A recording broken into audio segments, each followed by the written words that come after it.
ബഹുമാനപ്പെട്ട സയ്യിദുൽ ഉലമാ സയ്യിദ് ജിഫ്രി മുത്തുക്കോയ തങ്ങൾ അല്ലാഹു ആഫിയത്തും ആരോഗ്യം കൊടുക്കട്ടെ.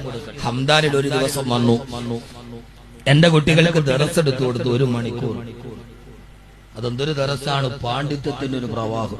തങ്ങള് ബൈത്ത് പാടണ കേട്ടപ്പോ ഞാൻ ഇറങ്ങിയിട്ട് ചോദിച്ചു, തങ്ങളെ ഇതൊക്കെ കാണാതെ പഠിച്ചാണ് നല്ല വാക്കവേ.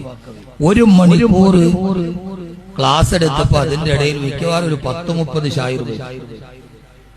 അല്ലാഹു ഹിഫ്ദിനെ നിലനിർത്തി കൊടുക്കട്ടെ. ഇറങ്ങാൻ നേരത്ത് കൈമുത്തിയിട്ട് പറഞ്ഞു, തങ്ങളെ ജീവിതത്തിൽ ഒന്നുമില്ല, ദുആ ചെയ്യണം. എന്നെ ഇങ്ങനെ തട്ടിയിട്ട് പറഞ്ഞു, ഹംദാൻ ചൂണ്ടിക്കാണിച്ചിട്ട്, ഇതുപോരെ, ഇതല്ലേ പടച്ചവൻ സ്വീകരിക്കണ ഏറ്റവും വലിയ അമൽ. അള്ളാഹുരുടെ നാക്കുകളെ പൊന്നാക്കട്ടെ. സഹോദര, ഇത്രയേ ബാക്കിയുണ്ടാവും, ഇതല്ലാതെ വേറെ ഒന്നും ബാക്കിയുണ്ടാവില്ല.